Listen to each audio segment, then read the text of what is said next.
किस साहित्य इतिहास के लेखक ने काल विभाजन में कवियों के नाम का सर्वाधिक उपयोग किया है? तो मिश्र बंधु, विकल्प डी सही है। दोस्तों, हिंदी साहित्य इतिहास की परंपरा में मिश्र बंधुओं ने अपनी कृति मिश्र बंधु विनोद में लगभग 5000 कवियों को स्थान दिया है, जिसे 8 से अधिक कालखंडों में विभक्त किया गया है। इस प्रकार मिश्र बंधुओं ने काल विभाजन में सर्वाधिक कवियों के नाम का उल्लेख किया है। दोस्तों, मिश्र बंधुओं में गणेश बिहारी मिश्र, श्याम बिहारी मिश्र और सुखदेव बिहारी मिश्र का नाम आता है। अगला प्रश्न देखते हैं। हिंदी साहित्य का इतिहास लिखने वाले प्रथम लेखक का नाम है। तो दोस्तों, हिंदी साहित्य के इतिहास लेखन में अगर देखा जाए तो हिंदी साहित्य के इतिहास लेखन की परंपरा का सूत्रपात गारसा द तासी ने किया, जिन्होंने फ्रेंच भाषा में इस्तवार द ला लिटरेच्योर हिंदुस्तानी ग्रंथ लिखा। इसमें हिंदी और उर्दू के अनेक कवियों का विवरण वर्ण क्रमानुसार दिया गया है। इसका प्रथम भाग सन 1839 में तथा द्वितीय भाग 1847 में प्रकाशित हुआ। इसका द्वितीय संस्करण 3 भागों में 1871 में प्रकाशित हुआ। तो गारसा द तासी, विकल्प बी सही है। अगला प्रश्न देखते हैं। इस्तवार द ला लिटरेच्योर हिंदुस्तानी नामक हिंदी साहित्य के इतिहास ग्रंथ के लेखक का नाम है। अभी इसकी व्याख्या हम लोग ऊपर कर चुके हैं। तो गारसा द तासी, विकल्प ए सही है। हिंदी साहित्य का पहला इतिहास लिखा गया था। दोस्तों, हिंदी साहित्य का पहला इतिहास, इसकी भी व्याख्या हम लोग कर चुके हैं। फ्रेंच भाषा में फ्रेंच विद्वान ने किया था, गारसा द तासी ने। तो हिंदी का प्रथम व्याकरण लिखने वाले विद्वान हैं। तो हिंदी का प्रथम व्याकरण जोशुआ कैटलर द्वारा लिखा गया था। तो विकल्प ए सही है, जोशुआ कैटलर। दोस्तों, हिंदी का प्रथम व्याकरण लिखने वाले विद्वान Joshua Ketelaar Dutch East India Company के राजदूत बनकर भारत आए थे। उन्होंने अपने देशवासियों को भारत के व्यावसायिक सुविधा की दृष्टि से हिंदी के सामान्य ज्ञान कराने के लिए व्याकरण की पुस्तक हिंदुस्तानी ग्रामर लिखी थी, जो सन 1715 के आसपास प्रकाशित हुई। इस ग्रामर की रचना डच भाषा में की गई थी। डॉक्टर ग्रियर्सन ने अपने ग्रंथ लिंग्विस्टिक सर्वे ऑफ इंडिया में इस पुस्तक का तथा उसके लेखक का संक्षिप्त परिचय दिया है। सन 1943 में पंडित किशोरी दास वाजपेयी का ब्रज भाषा व्याकरण प्रकाशित हुआ। इसी के साथ व्याकरण लेखन की नई परंपरा की शुरुआत हुई। इसके बाद वाजपेयी जी की अच्छी हिंदी का नमूना 1948 में, ब्रज भाषा का प्रथम व्याकरण 1949 में, हिंदी निरुक्त 1949 में और हिंदी शब्दानुशासन 1958 में प्रकाशित हुआ। हिंदी साहित्य के इतिहास को व्यवस्थित रूप देने का श्रेय किसको है? तो हिंदी साहित्य के इतिहास को व्यवस्थित रूप देने का श्रेय आचार्य रामचंद्र शुक्ल को है। इन्होंने हिंदी साहित्य का इतिहास 1929 में लिखा, जो मूलतः नागरी प्रचारणी सभा द्वारा प्रकाशित हिंदी शब्द सागर की भूमिका के रूप में लिखा गया था तथा जिसे आगे परिवर्धित एवं विस्तृत करके स्वतंत्र पुस्तक का रूप दे दिया गया। तो आचार्य रामचंद्र शुक्ल होंगे, विकल्प बी सही है। अगला प्रश्न देते हैं। आंग्ल भाषा में लिखा गया हिंदी साहित्य का इतिहास स्केच ऑफ हिंदी लिटरेचर के लेखक हैं। तो आंग्ल भाषा में लिखा गया हिंदी साहित्य का इतिहास स्केच ऑफ लिटरेचर के लेखक पादरी एडसिन ग्रीव्ज हैं। पादरी द्वारा लिखित हिंदी साहित्य का इतिहास ये हिस्ट्री ऑफ हिंदी लिटरेचर नाम से प्रकाशित हुआ था। तो आपका बी सही है।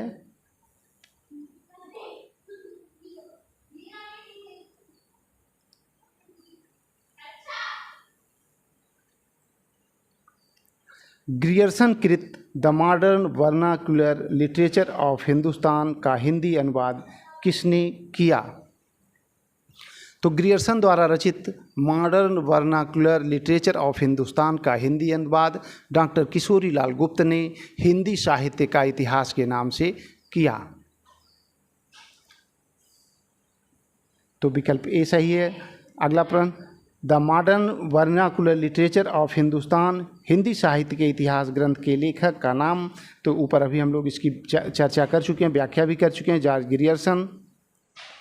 मिस्र बंधु विनोद नामक हिंदी साहित्य के इतिहास लेखकों के नाम हैं, अभी इसकी भी चर्चा हम लोग कर चुके हैं। गणेश बिहारी मिश्र, श्याम बिहारी मिश्र, यूँ सुखदेव बिहारी मिश्र। तो विकल्प बी सही है। मिस्र बंधुओं ने परिवर्तन काल की समय सीमा निर्धारित की है। तो दोस्तों, मिस्र बंधुओं ने परिवर्तन काल की समय सीमा 1890 विक्रमी से संवत 1925 विक्रमी निर्धारित की है। तो विकल्प ए सही है। दोस्तों, मिस्र बंधुओं ने काल विभाजन का जो प्रयास किया वो इस प्रकार है।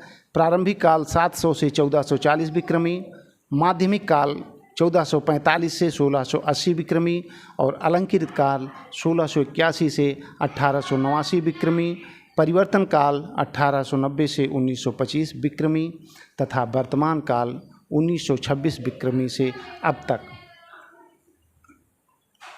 अगला प्रश्न देखते हैं। आचार्य रामचंद्र शुक्ल द्वारा रचित हिंदी साहित्य का इतिहास का प्रकाशनार्थ है। तो ये 1929 में इसका प्रकाशन हुआ था। हम लोग इसकी चर्चा पहले ही कर चुके हैं 1929 में। अगला प्रश्न देखते हैं। आचार्य रामचंद्र शुक्ल ने हिंदी साहित्य का इतिहास के आधुनिक गद्य साहित्य परंपरा का प्रवर्तन के अंतर्गत प्रथम उत्थान की कालावधि निर्धारित की है। तो दोस्तों, ये 1868 से 1893 ईस्वी, अगर संवत देखा जाए तो 1925 से 1950 होगा।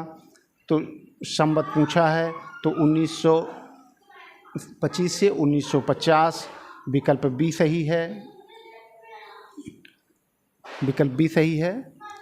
तो दोस्तों, आचार्य रामचंद्र शुक्ल ने प्रथम उत्थान का समय 1868 से 1893 ईस्वी, संवत में 1925 से 1950, जबकि द्वितीय उत्थान का समय 1893 से 1918 सन ईस्वी, अगर संवत देखा जाए तो 1950 से 1975 संवत विक्रमी तक तय किया है।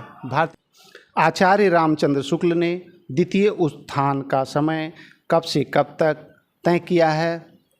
तो द्वितीय उत्थान का समय 1893 से 1918 ईस्वी तक तय किया है। विकल्प ए सही है। नागरी प्रचारणी सभा की स्थापना कब हुई थी? नागरी प्रचारणी सभा की स्थापना 16 जुलाई 1893 को वाराणसी में हुई थी, जिसकी स्थापना में बाबू श्याम सुंदर दास, पंडित राम नारायण मिश्र तथा ठाकुर शिव कुमार सिंह जैसे विभूतियों का प्रमुख योगदान रहा है। तो विकल्प डी 1893 सही है। अगला प्रश्न देखते हैं। मिस्र बंधु विनोद कितने भागों में प्रकाशित हुआ? तो दोस्तों, मिस्र बंधु विनोद 4 भागों में प्रकाशित हुआ था।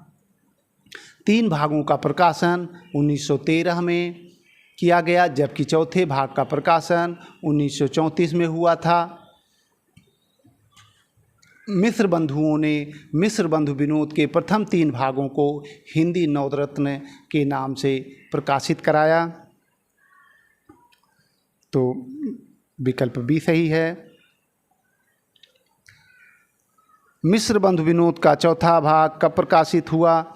तो इसकी चर्चा भी हम कर चुके हैं। चौथे भाग का प्रकाशन 1934 में हुआ था। विकल्प ए सही है, 1934। हिंदी शब्द सागर का प्रकाशन किस संस्था ने किया था? तो हिंदी शब्द सागर का प्रकाशन नागरी प्रचारणी सभा द्वारा किया गया था। विकल्प बी सही है, नागरी प्रचारणी सभा। अगला प्रश्न देखते हैं, आचार्य रामचंद्र शुक्ल द्वारा रचित हिंदी साहित्य का इतिहास मूलतः किस कृत की भूमिका के रूप में लिखा गया था? तो ये बी सही है, हिंदी शब्द सागर की भूमिका के। फोर्ट विलियम कॉलेज की स्थापना कब हुई थी? दोस्तों, फोर्ट विलियम कॉलेज की स्थापना 1800 में हुई थी। फोर्ट विलियम कॉलेज की स्थापना टीपू सुल्तान पर ब्रिटेन की निर्णायक विजय की स्मृति में 10 जुलाई 1800 को मार्केस ऑफ वेलेजली ने की थी और गिलक्राइस्ट उसके हिंदुस्तानी विभाग के अध्यक्ष नियुक्त किए गए। उन्होंने हिंदी के शिक्षण के लिए 2 भाषा पंडितों लल्लू लाल और सदल मिश्र की नियुक्ति की थी। विकल्प ए सही, 1800। अगला प्रश्न देखते हैं, कलकत्ता में स्थापित फोर्ट विलियम कॉलेज के संस्थापक थे? तो इसके संस्थापक जॉन गिलक्राइस्ट थे, अभी हम लोग व्याख्या कर चुके, तो विकल्प ए सही है, जॉन गिलक्राइस्ट। सदल मिश्र की भाषा की विशेषता है? तो सदल मिश्र की भाषा की विशेषता, सदल मिश्र की भाषा पर ब्रज भाषा, पूर्वीपन और बांग्ला इन तीनों का प्रभाव स्पष्ट दिखता है। तो विकल्प में केवल पूर्वीपन है, तो विकल्प ए सही है आपका, पूर्वीपन। अगला प्रश्न देखते हैं, प्रेम सागर किसकी रचना है? तो प्रेम सागर किसकी रचना है? तो प्रेम सागर लल्लू लाल की रचना है। दोस्तों, लल्लू लाल की रचना प्रेम सागर में ब्रज भाषा का प्रभाव स्पष्ट दिखता है और इसकी शैली आख्यात्मक है। तो बी सही है, लल्लू लाल। रानी केतकी की कहानी के लेखक हैं? तो दोस्तों, रानी केतकी की कहानी के लेखक ईशा अल्लाह खां हैं। रानी केतकी को उदयभान चरित के नाम से भी जाना जाता है। इसकी भाषा पर उर्दू, अरबी और फारसी का प्रभाव देखने को मिलता है। विकल्प सी सही है, ईशा अल्लाह खां। अगला प्रश्न देखते हैं, निम्नलिखित में कौन फोर्ट विलियम कॉलेज कलकत्ता में हिंदी के अध्यापक थे? तो सदल मिश्र थे। विकल्प बी सही है, सदल मिश्र और लल्लू लाल दोनों थे। अगला प्रश्न देखते हैं, इनमें से कौन कलकत्ता के फोर्ट विलियम कॉलेज से संबद्ध थे? तो इसमें भी लल्लू लाल होगा। विकल्प ए सही है, लल्लू लाल। फूलन के बिछाने के लेखक हैं? ये विकल्प ए सही है, सदल मिश्र। दोस्तों, सदल मिश्र की अन्य रचनाएं गद्य रचनाओं में नाचकेतोपाख्यान, जिसे चंद्रावती भी कहते हैं, इसका नाम एक चंद्रावती भी है, रामचरित, और इनकी अन्य कृतियाँ फूलन के बिछाने, सोनम के थंभ, चौदिस वर्ते थे, बाजने लगा, कांदती आदि हैं। नाचकेतोपाख्यान के लेखक हैं? तो नाचकेतोपाख्यान के लेखक हैं सदल मिश्र, डी सही है। दोस्तों, नाचकेतोपाख्यान को चंद्रावती नाम से भी जाना जाता है। इसकी रचना 1803 में हुई। सदल मिश्र हिंदी के पहले गद्यकार माने जाते हैं और इनकी दूसरी रचना रामचरित जो 1806 में लिखी गई। इनमें से सदल मिश्र की रचना कौन सी है?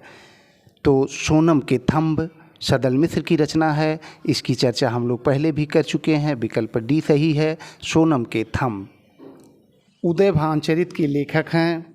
तो उदयभान चरित या रानी केत की कहानी के लेखक ईशा अल्लाह खां हैं। तो विकल्प आपका डी सही है, ईशा अल्लाह खां।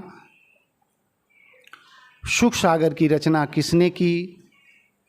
सुख सागर की रचना सदा सुखलाल ने किया था। विकल्प डी सही है, सदा सुखलाल। भाषा योग वशिष्ठ के लेखक हैं?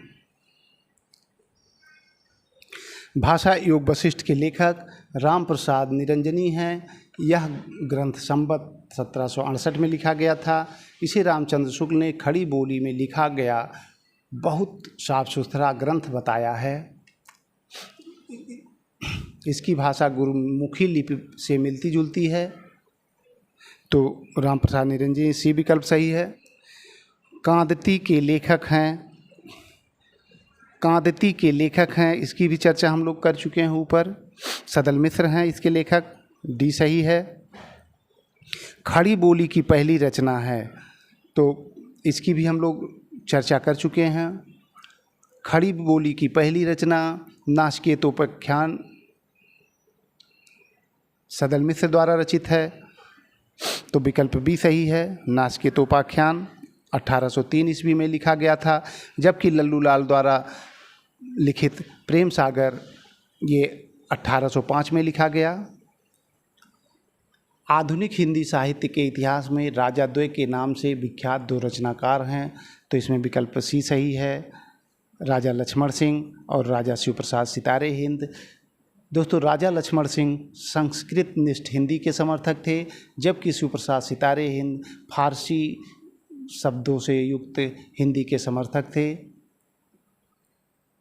हिंदी के प्रथम गद्यकार हैं, तो दोस्तों विकल्प में के अनुसार लल्लू लाल प्रेम सागर, जो उन्होंने 1805 में लिखा, इसमें सदल मिश्र का नाम नहीं है। नहीं तो हिंदी के प्रथम गद्यकार सदल मिश्र को माना जाता है, जिन्होंने नाचिकेतोपाख्यान की रचना 1803 ईस्वी में की थी, जबकि लल्लू लाल ने प्रेम सागर की रचना 1805 ईस्वी में की थी। लेकिन विकल्प के अनुसार लल्लू लाल सही होंगे।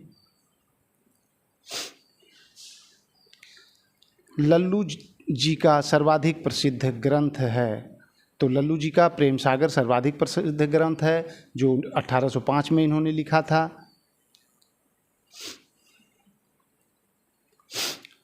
खड़ी बोली में जो खड़ी शब्द है उसका सर्वप्रथम प्रयोग किसने किया था? तो दोस्तों, खड़ी बोली में जो खड़ी शब्द है उसका सर्वप्रथम प्रयोग सदल मिश्र ने किया था। नरेंद्र कोहली ने अपनी पुस्तक व्यंग्य गाथा में लिखा है कि पंडित लल्लू लाल जी ने खड़ी बोली में गद्य का लेखन किया। फोर्ट विलियम कॉलेज में ही खड़ी बोली का नामकरण हुआ। खड़ी बोली के नामकरण का श्रेय गिलक्राइस्ट एवं सदल मिश्र को दिया जाता है। 1803 ईस्वी में खड़ी बोली का प्रयोग भाषा के रूप में पहली बार हुआ था। तो दोस्तों, सदल मिश्र सही होगा, विकल्प ए।